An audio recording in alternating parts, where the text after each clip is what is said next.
n'ababyeyi mureba aha ngaha, aha turi ni mu karere ka Gatsibo, umurenge wa Kiramuruzi, akagari naki ka Kabuga. Amazina yanjye banyita Uwimana Olive. Naho wowe? Jewe nitwa Butera Gadi. Je m'appelle Butera Gadi. J'habite au Rwanda, dans l'est de mon pays. District Gatsibo, secteur de Kiramuruzi. Je suis marié avec Olive Uwimana. Ni ukuvuga ngo turya dukuye mu gasozi, ubundi haba habuze akazi, ubundi umuntu ni ukwisura, ukaburara, ugategereza igihe akazi kazazira nk'ikigiye kuzuba, kukabona ni pari hazari. Et nous avons 5 enfants, 4 garçons et une seule fille. Notre vie de nos jours est suffisamment difficile. De façon de trouver les aliments, ce n'est pas facile. Dans notre vie quotidienne, je sais parfois une occupation de cultiver au champ des riz de la part de quelqu'un pour trouver quelque chose. Ujya mu gishanga umuntu akaguha igitanda cy'amafaranga 250. Reba nkanjye ibiceri 250, ibiceri 250. Akaba ari byo uhingira umunsi wose. Ni ukuvuga ngo icyo gitanda iyo kirangije turi babiri, hari igihe turangiza 2 cyangwa se bukagira nk'aya masaha tugezemo, abona kare 8 turangije 3. Ubwo tugatahana amafaranga, hari igihe dutahana amafaranga atageze no ku gihumbi. Ubwo ngubwo rero ubwo urataha ukora iki gihe umutandiko w'iki gihe, ibishyimbo nabyo byabaye ikibazo. Ubu ni ugukoresha ikintu cyitwa ifu y'ubugari, cyangwa se tugakoresha ifu y'ibigori, ubundi tugashigisha igikoma, iyo Imana aya mafaranga ukagurira ikiro cy'ifu y'ibigori, iyo ni 750, ukaza tugashigisha tukirirwa gutyo. À nous lire, on cultive pour gagner l'argent, mais insuffisant. Le champ de 3 halles, on le cultive pour obtenir 250 francs rwandais et ça fait un prix d'1/4 d'un dollar américain.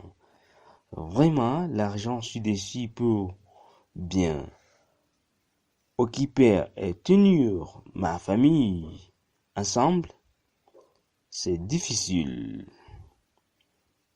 Pour que j'obtienne l'argent à la préparation de notre dîner, je dois travailler 9 heures par jour. En tout cas, ça m'est compliqué beaucoup. Nous ne pouvons que prendre un seul fois annulé par jour. C'est-à-dire que nous passons la journée sans manger, enfin nous prenons le dîner. Ubwo hari igihe tukinywa kumanywa cyangwa se tukemera tukabwirirwa, tukemera tukihambira, nk'ubu urabona dusanze nyine twaturi mu gishanga, ubu twari kwiteguye kukinywa nimugoroba, ninjoro nyine kawe ke turare tugasubirayo. Ubwo mu gitondo tukongera gutugusubira tugiye gushaka akandi kazi gutyo. Iyo mvuye kugura nk'icyo gikoma, mfite abana 5, nanjye se na nyina wabo, ubwo turi abantu 7. Kugira ngo igikoma nyine urumva ni ikiro, urumva kumwe ni igikombe, umwe afite agakombe ke agomba kukamenya. Yanyweye agakombe kamwe, ubwo mbese twarabimenyereye, ni ukumenyera ubuzima bubi, ntago ari ukuvuga ngo ni bwiza, ni ukubimenyera. Ubwo rero mfite abana 5, nanjye n'umugore turi abantu 7. Bariga se? Higa Wilson. Umwana umwe niwe wiga. Umwana umwe niwe wiga. Afite imyaka ingahe? Ubu yujuje imyaka 10 yavutse 2010. afite 13. Ni 13. Et parfois, si nous pouvons gagner l'argent dans les gens, mais l'argent est insuffisant. N'est pas assez pour la famille. La suite, c'est que le dîner est bloqué totalement. À ces nuits, nous ne pouvons plus manger. Ce que nous devons faire immédiatement, nous devons préparer la bouillie et après nous la buvons. Serre et nous les tournons au lit pour se coucher. Ce que je demande aux gens qui sont affreusement affectés par mon histoire, la compter à travers ma vie, à leur volonté, les bénévoles qui veulent me fournir l'aide de trouver l'abri, et en fait, nous demeurons dans notre résidence officielle avec ma famille, dans les quartiers populaires, et aussi aider mes enfants qui veulent fréquenter à l'école. Parce qu'avant, il n'y a qu'un seul enfant qui était un écolier. Vraiment, si je peux trouver l'investissement de m'engager dans le commerce et que je séjourne dans ma résidence officielle avec la famille, c'est la fantastique. Et ma épouse aussi, si elle devient une femme commerçante, ça c'est là mieux pour la famille. La vie de tenir la route d'aller cultiver à la part des autres personnes. Oh là là, yiga mu wa kangahe? Ubu ariga mu wa mbere W'amashuri abanza. abanza. Oya. Habayeho nanone ubuntu bw'ubukene akajya asiba. Yaba yabwiriwe najye kwiga. Ubu urabona nyine noneho ubwo ahasubiriyeyo yaje gusubirayo habayeho rira bintu byo gufasha ababyeyi kugaburira abanyeshuri ku mashuri.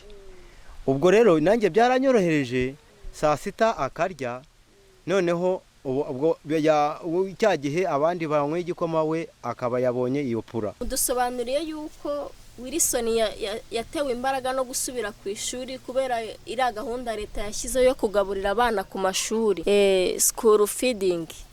Ariko se ikibazo nababaza, niba yaratewe intege nuko abona iryo funguro ryo akumanywa ku ishuri, barumuna be kuki bo batarajyaho kandi bose bageze igihe cyo kujya kwiga? Murakoze cyane. Impamvu barumuna be hari ikibazo cy'imyenda y'abanyinifomo. Icyo ni icyambere, nta bushobozi mfite bwo gwa uniform, kandi uniform irakenewe. Ikindi ni ukuvuga ngo burya uyu munyeshuri akenerwa kogoshwa, akenera ibintu byinshi kwiyuhagira n'ibindi. C'est insuffisamment d'alimenter la famille. Ce n'est pas assez pour fournir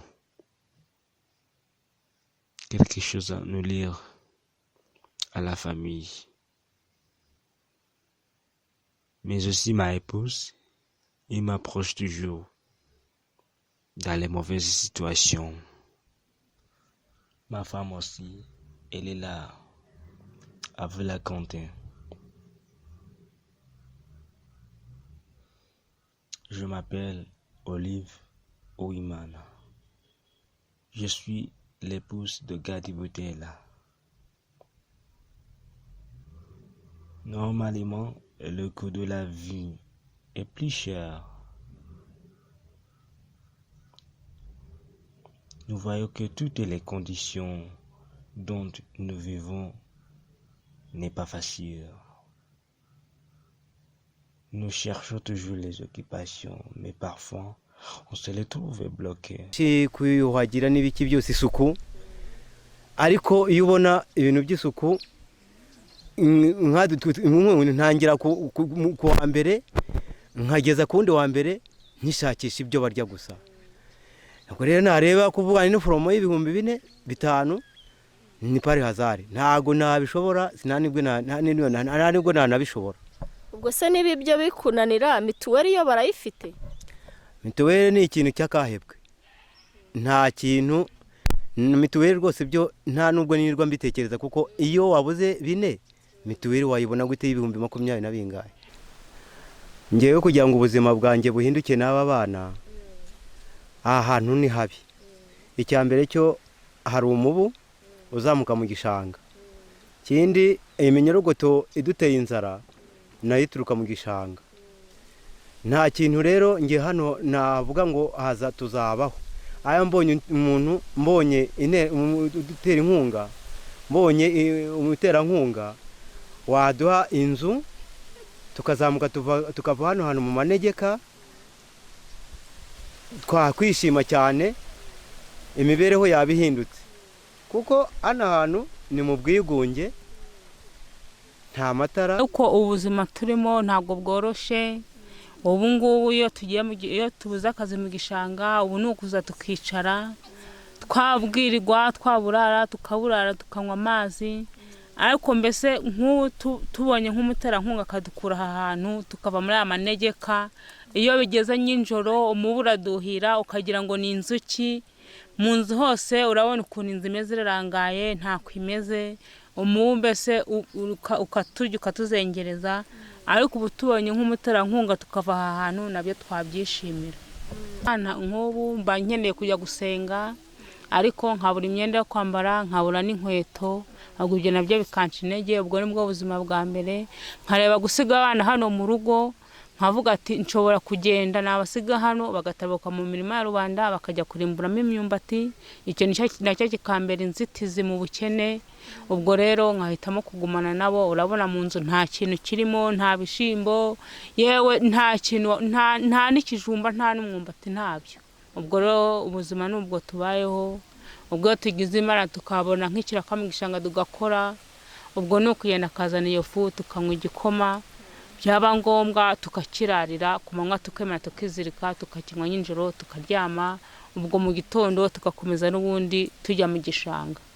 Nyuma y'uko waba umaze kubona ubwo bufasha, wumva ari iki mu by'ukuri wakora? Ayo mafaranga niba ari amafaranga wayabonye, wumva wayakoresha iki cyakugirira akamaro kikaguteza imbere, mu gihe wenda iyo nzu wabamaze kuyibona bayikubakiye, watuye ku mudugudu nk'abandi, ukabona umuriro n'amazi meza, bakagutera n'iyo nkunga yindi uvuga y'amafaranga, wumva wayakoresha iki? Ngewe ukuntu numva nayakoresha, nakoresha amafaranga. Cyambere cyo nabanza nk'iki gihe urabona hariho kurangura, kugura nk'ihene, kongera ukazigurura. Urabona hari abana, harimo abana bakuru, abana bakunze korora inkwavu, nkagura nk'udukwavu nkatwubakira, tukazabyara gutyo, umwana nawe akazagenda yorora gutyo.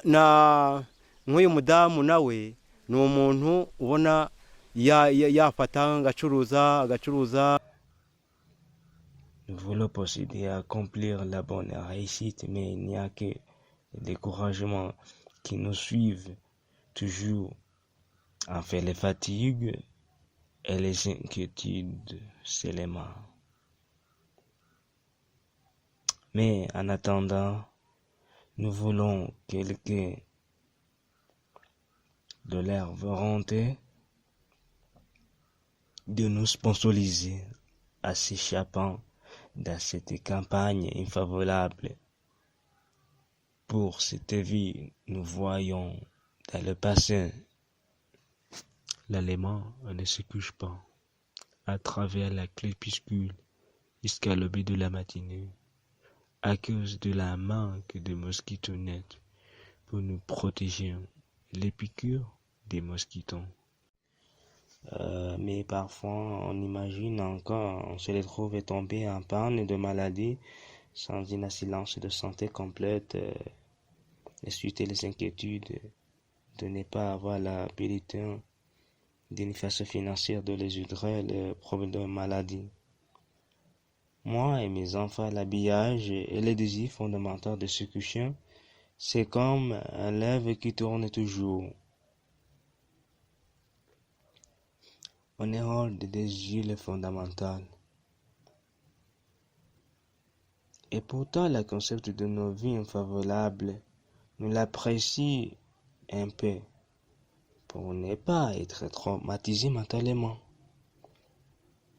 de ces problèmes. Même si on est mal ajusté, mal adapté, nous continuons à survivre toutes les épreuves de la vie. Merci beaucoup de m'écouter. nta kibazo